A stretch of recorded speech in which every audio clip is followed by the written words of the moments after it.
Now come to the next point, mutual induction.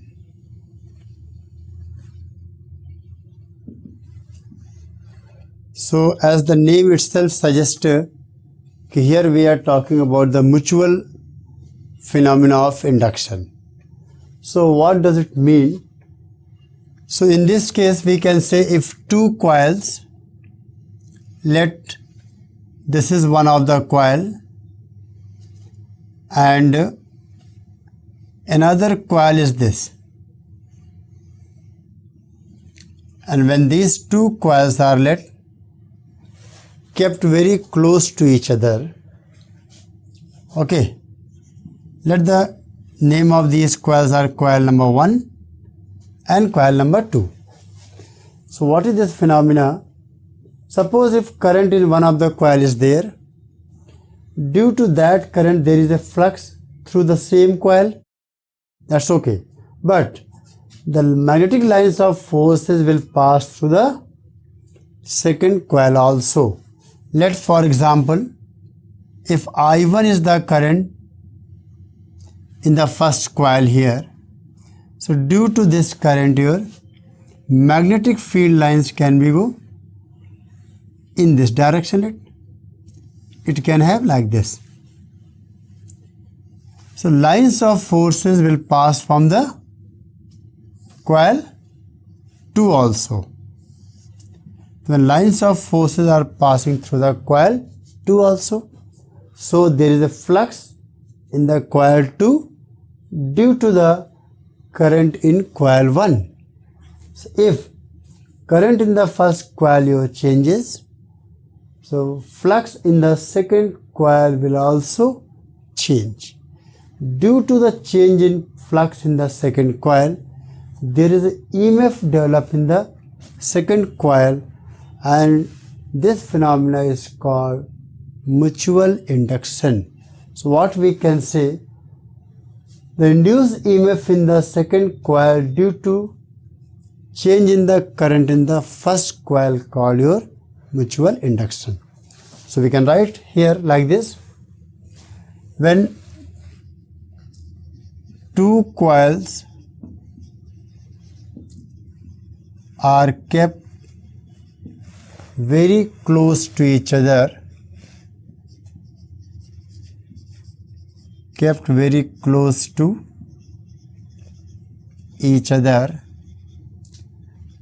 and if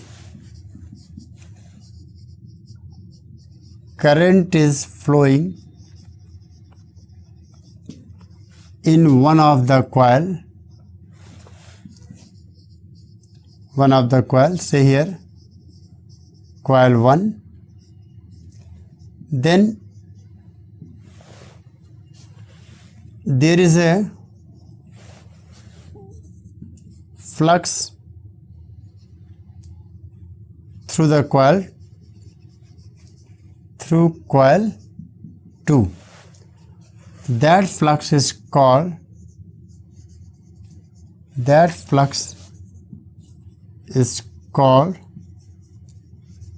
mutual flux. If current in coil 1 changes, then the mutual flux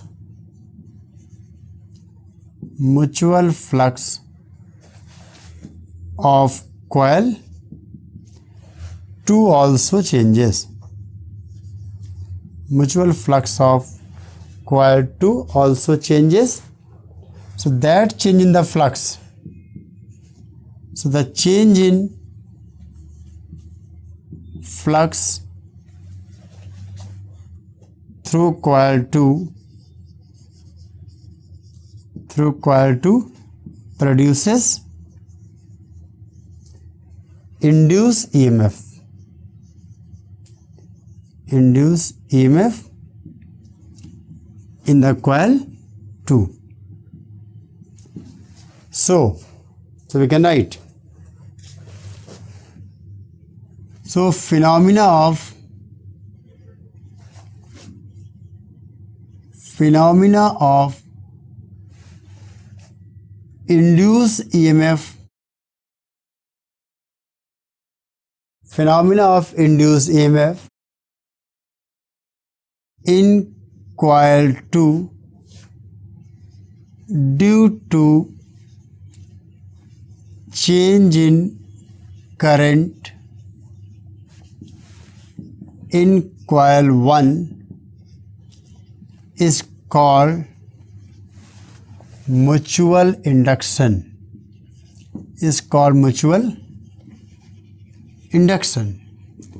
It means mutually, that EMF induced mutually here.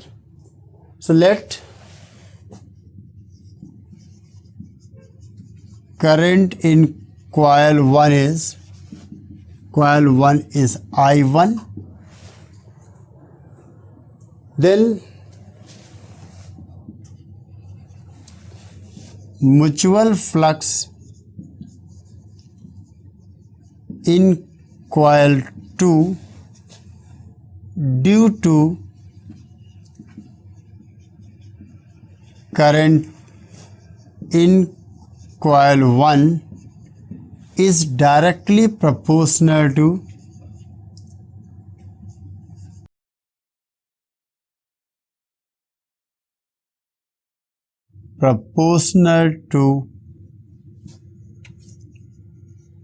current in coil 1.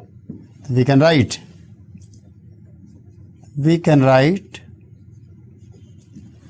5:1 flux in current 2 due to flux in coil 2 due to current in 1 proportional to I1, or we can say 5:1 is equal to M into I1. So M written as 5:1 by I1. So where M is called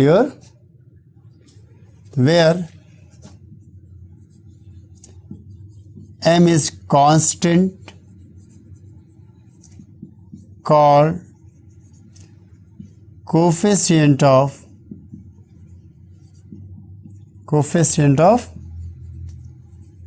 mutual induction, and this can be written like that also, or we can say change in flux in coil 2 due to current 1. The rate of change in flux in coil 2 due to current in 1 is directly proportional to dI1 by dt, the rate of change of current in the coil 1. So further, this also written as d∅21 by dt is equal to M dI1 by dt, which further written as here M is equal to your d∅21 by dt. That can be said as your minus E21 by dI1 by dt. This is the mutual induction. M also we can write M is equal to your modulus of minus E21 by dI1 by dt. So either in this manner we can define the coefficient of mutual induction. M is equal to mutual flux by current I1, or we can define like that induced EMF, mutual induced EMF by rate of change of current in the another coil. Similarly, by theorem of reciprocity,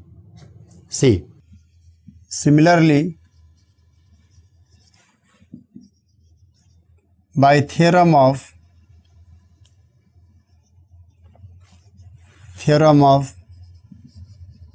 reciprocity, if I2 is the current in coil 2 and mutual flux flux in coil 1 is phi 12, then phi 12 is proportional to your I2, or we can say phi 12 is equal to your Mi2. So M can be written in that form also. Just reverse process. M is your phi 12 by I2, or M is your phi 21 by I1, and this further we can write modulus of E12 by di2 by dt. So either we can define in this manner or this manner, both have the same meaning. Only we have to consider by question to question or problem to problem in which coil we should take current, so that we can get the more accurate or exactly accurate value of mutual flux through the coil, another coil. Now M, what about M? M is very similar to the coefficient of self-induction. So we can write M is here, some point related to M we can write. Now see the first point, mutual inductance. Mutual inductance M is scalar physical quantity with SI unit is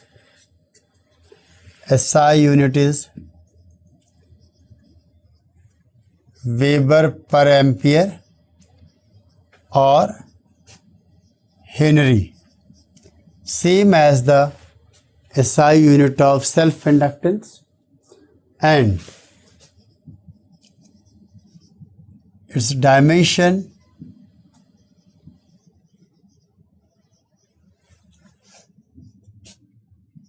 M can be written as dimension of flux by dimension of current. Flux is your B into area, B is your F by IL, F into S by I square L. Now, so dimension of M can be said dimension of F, ML is ML T minus 2, dimension of M is F is your ML T minus 2L square A square L. So finally we can write M L square T minus 2A minus 2. This is the dimension of mutual inductance. Second point, mutual inductance depends on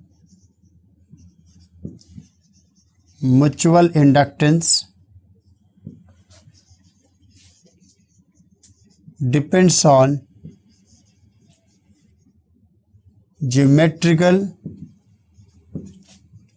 shape and size of both the loops, depends on geometrical shape and size of both the loops, and the medium between the loops.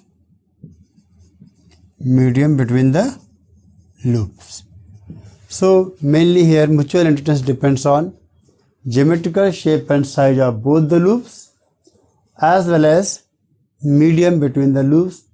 Now see how to calculate the mutual inductance if we are having certain pair of coils are given here. See, now calculation of mutual inductance.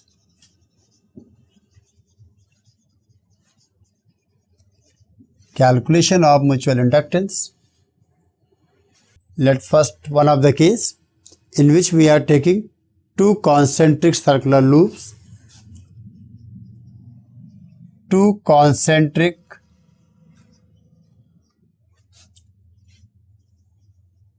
circular loops of radius r and small r are kept and having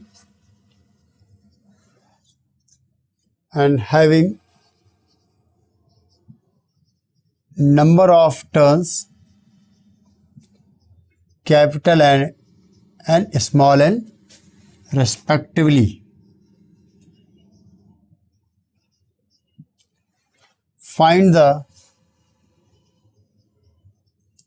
mutual inductance between them. Mutual inductance between them. So this is the question here.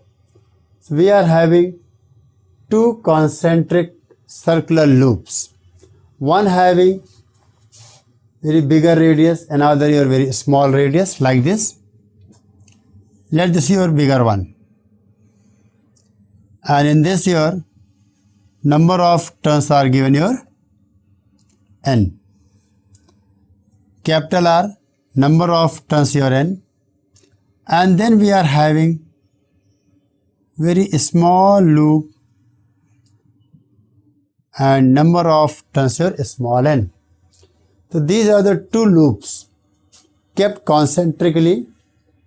Outer loop have radius capital R, inner loop have radius small r. Now we want to find the mutual inductance between them.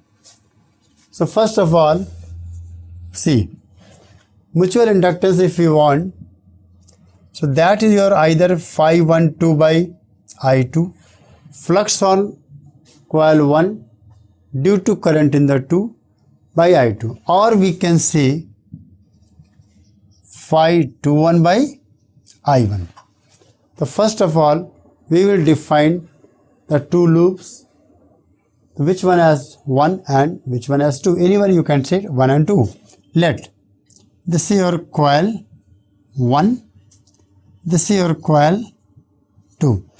So important point here, in which loop we should assume a current. See, if we are assuming current in the outer loop, means coil number 2, since then we want flux through the coil 1, and coil 1 is very close to the center of the coil 2. Both are concentric and radius of that is also very small as per the given condition. So we can say whatever the magnetic field produced by the coil 2 at the center, everywhere inside the coil 1 we can assume a uniform magnetic field. So this is the one of the possibility. You can take a current in the coil 2 and then calculate the flux in the coil 1, and that flux will be called as a mutual flux phi 1 2 by I2. Now if we want to do just reverse that, so if we are considering current in the coil 1, then inside the coil 1 magnetic field we can get, but here, because when we want the flux to the coil 2, we want flux to the whole area, inside as well as this part. But here it is difficult to calculate the magnetic field because that is our beyond the limit, beyond the syllabus. So we can say we would like to prefer taking current in the coil 2 and then flux in the coil 1. So let current I2 in coil 2. So magnetic flux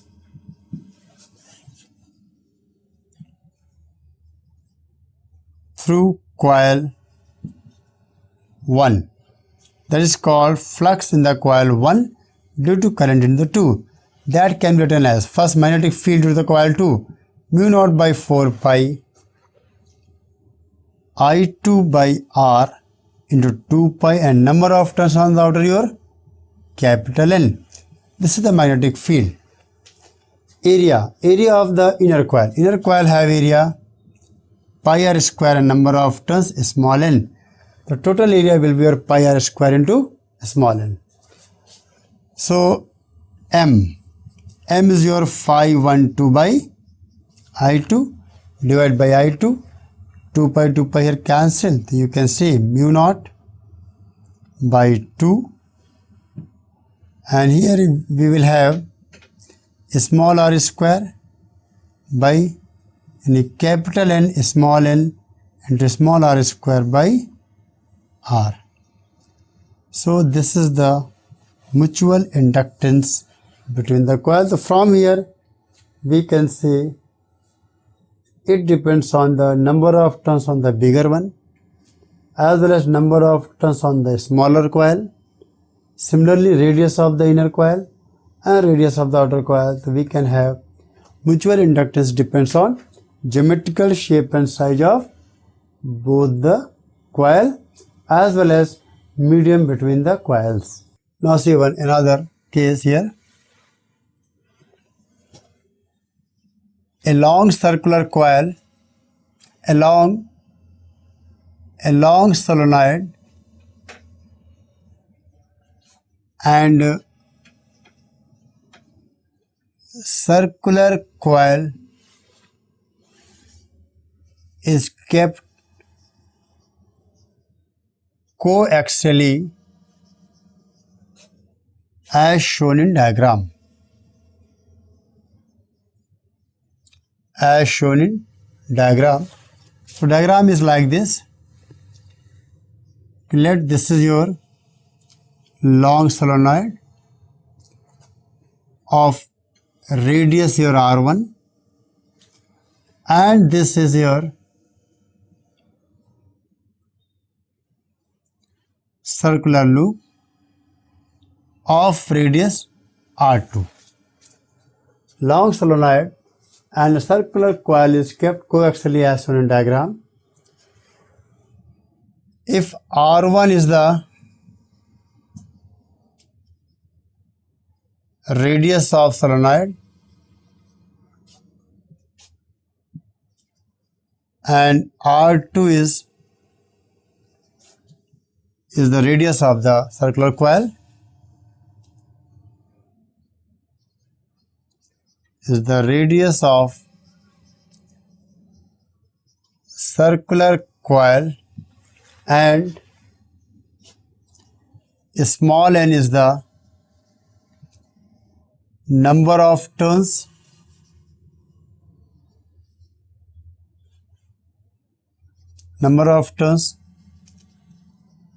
per unit length in solenoid, and capital N is the number of turns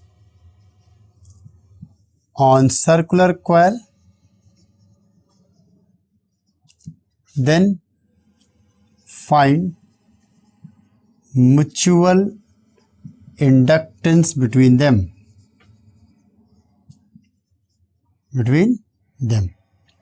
This is the case here. Now same method here again. The mutual inductance M is again phi 1 2 by I2 or phi 2 1 by I1. So first we will define 1 and 2. Let circular coil is your coil 2 and solenoid is your let coil 1. So if we will use current in the coil 1 means solenoid, so flux through the coil 2 means circular will be only from this region. So it is very easy and convenient to find mutual flux in the circular coil if we are considering current in the solenoid. So that's why we should take current in the solenoid. So let I1 is the current in solenoid, then magnetic field due to this solenoid, then magnetic field on the axis of solenoid is B is equal to mu naught N I1. Now, then mutual flux in the coil 2. Then mutual flux in coil 2, it means phi 21 written as magnetic field mu naught Ni1 into area. Flux only by this area only. So pi R1 square, and number of turns on the circular coil is your capital N. Capital N. So this become your mu naught into pi small n capital N into R1 square into I1. So M is equal to your phi 21 by I1, and which will be here mu naught pi N capital N into R1 square. This is the mutual inductance between the solenoid and circular coil, mu naught pi N capital N into R1 square.